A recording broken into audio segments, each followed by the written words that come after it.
ये बहुत ही महत्वपूर्ण मुद्दा है। धार्मिक स्वतंत्रता की बात भारत में खूब होती है। ओवैसी साहब भी करते हैं, केजरीवाल भी करते हैं, राष्ट्रवादी भी करते हैं, समाजवादी भी करते हैं, वामपंथी भी करते हैं। लेकिन इस देश में सबसे ज़्यादा जो झूठ परोसा जाता है वो आर्टिकल 25 के नाम पे, धार्मिक स्वतंत्रता के नाम पे परोसा जाता है। मेरे हाथ में ये संविधान है और संविधान का आर्टिकल 25 क्या कहता है? Subject to public order, morality and health. मतलब धार्मिक स्वतंत्रता तो बाद में आएगी, उसके पहले ही आर्टिकल 25 में 3 लिमिट बता दी गई। क्या क्या 3 लिमिट? पहली लिमिट, अपनी जो आपकी धार्मिक स्वतंत्रता है उसके द्वारा पब्लिक ऑर्डर डिस्टर्ब नहीं होना चाहिए। दूसरा, आपकी धार्मिक स्वतंत्रता इमोरल नहीं होना चाहिए, अनैतिक नहीं होना चाहिए, मोरालिटी के खिलाफ नहीं होना चाहिए।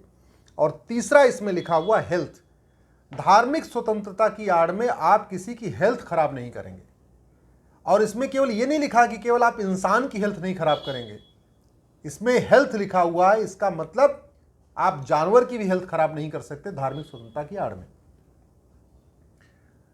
अब लेकिन मुस्लिम पर्सनल लॉ बोर्ड वाले भी कहते हैं हमको जी धार्मिक स्वतंत्रता है। वो कहते हैं जी हमको ट्रिपल तलाक की धार्मिक स्वतंत्रता है, हमको हलाला करने की स्वतंत्रता है, हमको मुताह करने की स्वतंत्रता है, हमको मिस्यार करने की स्वतंत्रता है, चाची मामी से निकाह करने की स्वतंत्रता है, बहुविवाह करने की स्वतंत्रता है। उनका अलग इंटरप्रिटेशन है।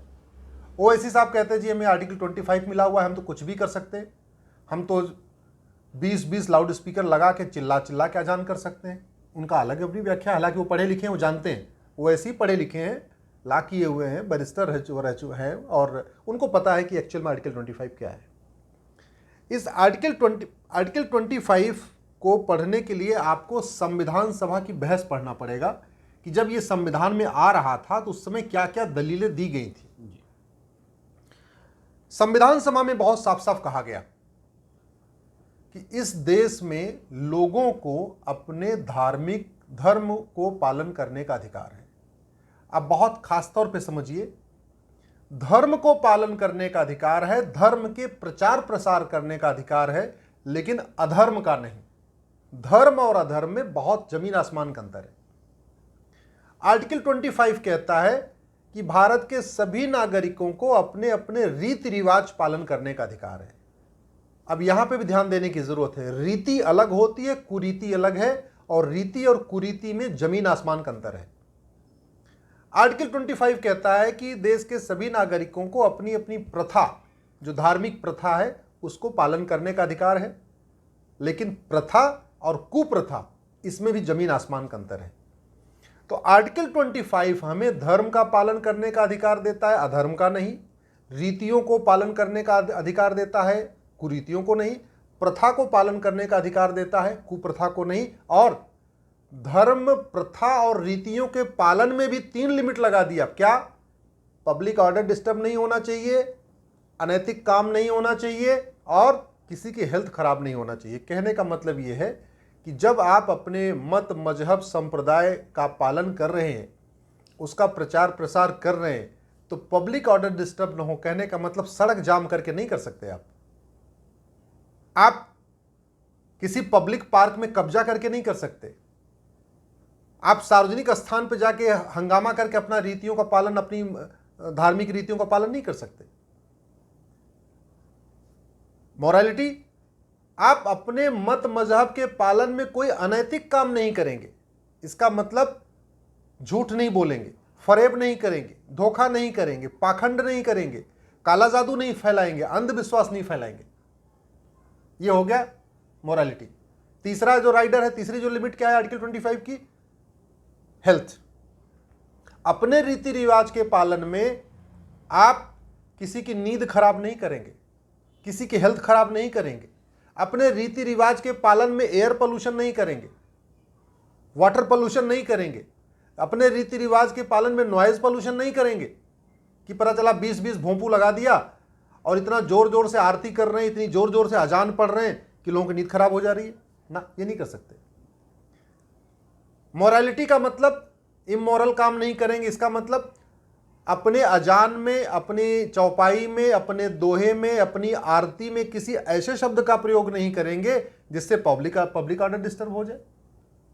आप अजान करते समय या अपने धर्म के प्रचार प्रसार करते समय, धार्मिक बातें करते समय किसी दूसरे धर्म को कम नहीं बताएंगे, किसी दूसरे धर्म को ये नहीं बताएंगे कि मेरा वाला धर्म सबसे अच्छा है, तुम्हारा वाला घटिया है, मेरे वाले में आओगे तो जन्नत मिलेगी, अपने वाले में रहोगे तो नरक में चले जाओगे ना।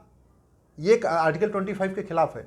इसलिए ये आर्टिकल 25 सरकार को ये शक्ति देता है कि वो साम दाम दंड भेद द्वारा धर्मांतरण के खिलाफ कठोर कानून बनाए। ये आर्टिकल 25 ही पावर देता है।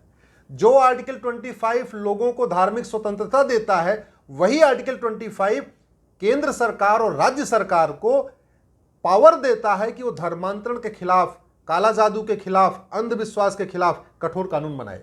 कुछ राज्यों ने बनाया है, कुछ राज्यों ने काला जादू के खिलाफ बनाया, कुछ राज्यों ने डायन प्रथा के खिलाफ कानून बनाया है, कुछ राज्यों ने अंधविश्वास के खिलाफ कठोर कानून बनाया है, कुछ राज्यों ने साम दाम दंड भेद के द्वारा कानून बनाया है। लेकिन कुछ राज्यों ने बनाया, सबने नहीं बनाया। मेरा यह कहना है साम दाम दंड भेद द्वारा धर्मांतरण राष्ट्रीय समस्या है, तो समाधान भी इसका राष्ट्रीय स्तर पर होना चाहिए। ये संविधान का आर्टिकल 25 पूरे देश में लागू होता है, इसलिए राज्यों के द्वारा धर्मांतरण के खिलाफ कठोर कानून बनाना पर्याप्त नहीं है। ये राष्ट्रीय स्तर पे होना चाहिए, और राष्ट्रीय स्तर पे भी धर्मांतरण के लिए अलग से कानून बनाने की जरूरत नहीं है। ये मेरे हाथ में इंडियन पिनल कोड है। इस इंडियन पिनल कोड में चैप्टर 15 है, चैप्टर 15। चैप्टर 15 का नाम है ऑफेंस रिलेटिंग टू रिलीजन।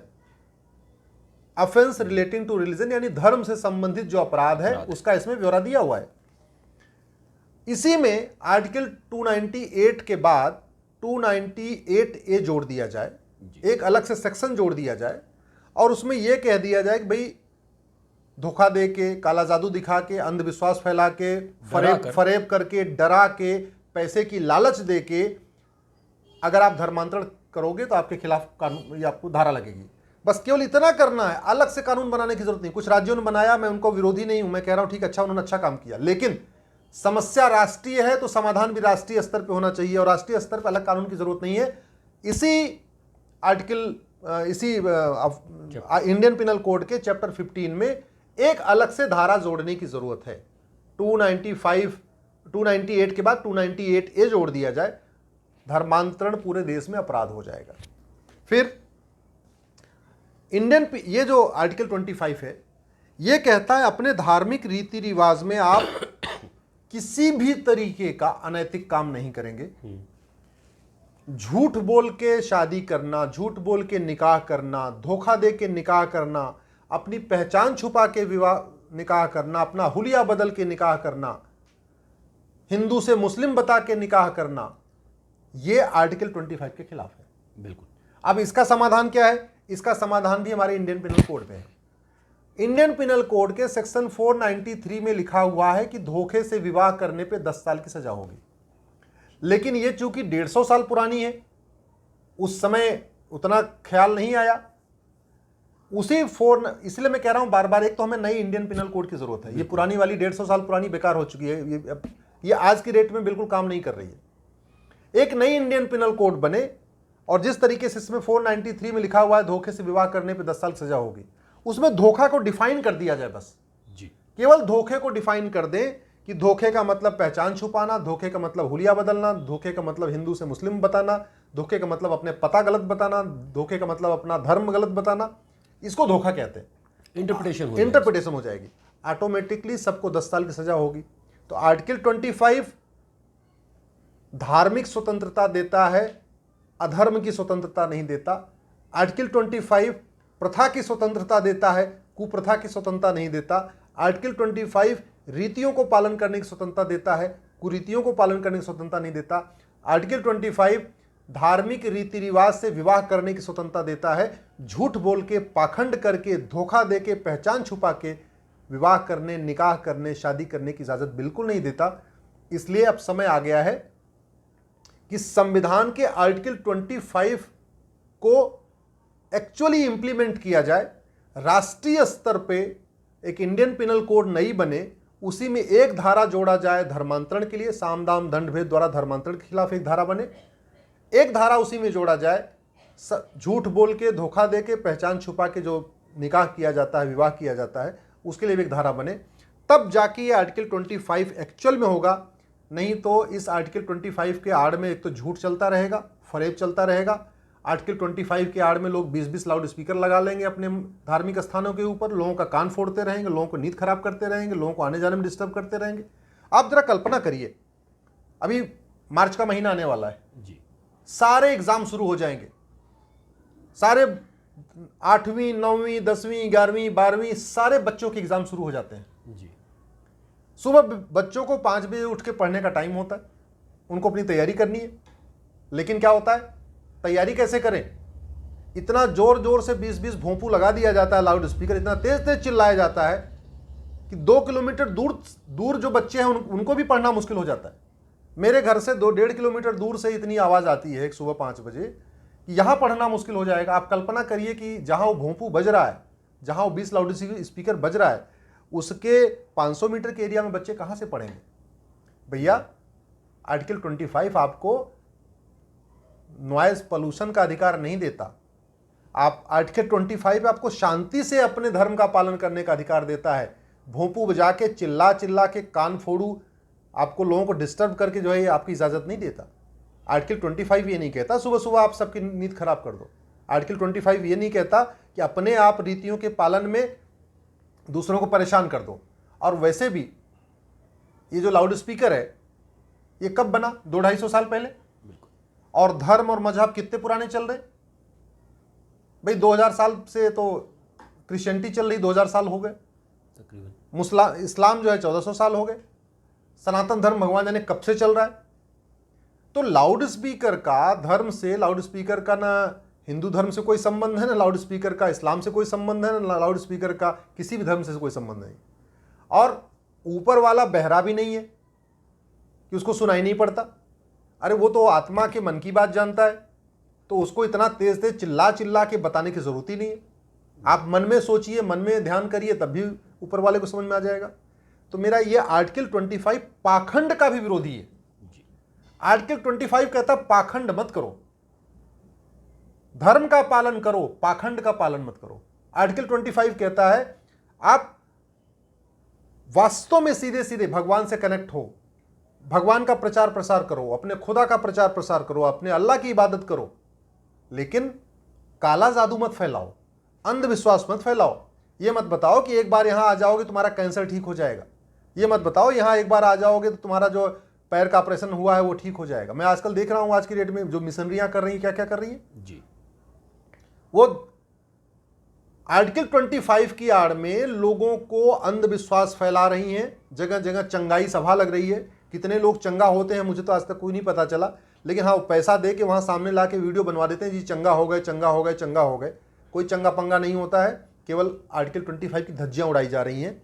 इसलिए मैं, आप लोग जो देख रहे हैं, मैं आपसे निवेदन करता हूँ, आपने इतनी देर में आर्टिकल 25 को समझ लिया है, आप इस वीडियो को ज़्यादा से ज़्यादा फॉरवर्ड करिए, अपने अपने सांसदों को, विधायकों को टैग करके ट्वीट करिए। आप हमको भी टैग करिए, मैं अब आपका रिट्वीट करूंगा, आपको लाइक करके रिट्वीट करूंगा, जिससे आपके सांसदों को भी पता चले। लेकिन जो धार्मिक स्वतंत्रता की आड़ में ये पाखंड चल रहा है, काला जादू चल रहा है, अंधविश्वास फैलाया जा रहा है, धर्मांतरण किया जा रहा है, इसके खिलाफ आप लोग खड़े होइए। ये हमारी सनातन संस्कृति के खिलाफ है, ये संविधान के खिलाफ है। अगर ये देश संविधान से चल रहा है और संविधान का आर्टिकल 25 कहता है कि रीतियों की इजाजत है, कुरीतियों की नहीं, प्रथा की इजाजत है, कुप्रथा की नहीं, धर्म की इजाजत है, अधर्म की नहीं, पाखंड की इजाजत नहीं है, ईमानदारी से अपना काम करिए, तो आप लोग कुरीतियों के, कुप्रथा के, पाखंड के, काला जादू के, अंधविश्वास के खिलाफ खड़े होइए। अपने सांसद से कहिए इसके खिलाफ संसद में आवाज उठाएं, कानून बनाएं, क्योंकि सांसदों की जो प्राइमरी ड्यूटी है, विधायकों की जो प्राइमरी ड्यूटी है वो कानून बनाना। बाकी पार्क में वो फीता काटें, जिमखाना में फीता काटें, किसी जो है होटल का फीता काटें, वो सब उनकी सेकेंडरी ड्यूटी है। प्राइमरी ड्यूटी सांसद की, विधायक की होती है कानून बनाना। उनको जो वेतन भत्ता, गाड़ी और बंगला मिलता है वो भाषण देने के लिए नहीं, फीता काटने के लिए नहीं, वेतन भत्ता, गाड़ी बंगला मिलता है उनको अच्छे अच्छे कानून बनाने के लिए, इस संविधान को 100% इंप्लीमेंट करने के लिए। 125 बार ये संविधान बदला गया, 5 बार सुप्रीम कोर्ट का फैसला पलटा गया, लेकिन आर्टिकल 25 के स्पिरिट में धर्मांतरण के खिलाफ कठोर कानून नहीं बना, काला जादू के खिलाफ कठोर कानून नहीं बना, अंधविश्वास के खिलाफ कठोर कानून नहीं बना, पाखंड के खिलाफ कठोर कानून नहीं बना। कुछ राज्यों ने बनाए हैं, महाराष्ट्र ने काला जादू अंधविश्वास के खिलाफ कठोर बनाना है, ऐसे कुछ और भी राज्यों ने बनाए, लेकिन ये संविधान पूरे देश में लागू होता है, आर्टिकल 25 पूरे देश में लागू होता है। उसके स्पिरिट में राष्ट्रीय स्तर पे एक कानून होना चाहिए और अलग से कानून की जरूरत नहीं है। एक नया इंडियन पिनल कोड बनाया जाए, ये 1860 में मैकाले का इंडियन पिनल कोड खत्म किया जाए, इसी में एक चैप्टर डाल दें ऑफेंस रिलेटिंग टू रिलीजन, उसी में काला जादू को भी अपराध घोषित कर दें, धर्मांतरण को अपराध घोषित कर दें, लफ्ज़ जिहाद को भी उसी में अपराध घोषित कर दें। जो साम दाम दंड भेद द्वारा निकाह किया जाता है झूठ बोल के, पहचान छुपा के, वो भी इसी में कवर हो जाएगा। अलग अलग कानून नहीं चाहिए, कानूनों का मकर जाल नहीं चाहिए, बल्कि एक चाहिए one nation one Indian penal code, उसी में सारे अपराध उसी में कवर हो जाएंगे। तो मुझे लगता है कि आर्टिकल 25 की जो स्पिरिट है, जिसलिए संविधान में आया, जो बाबा साहब कहते थे या बाकी संविधान निर्माता कहते थे आर्टिकल 25 के बारे में, वो तब जाके लागू हो पाएगा।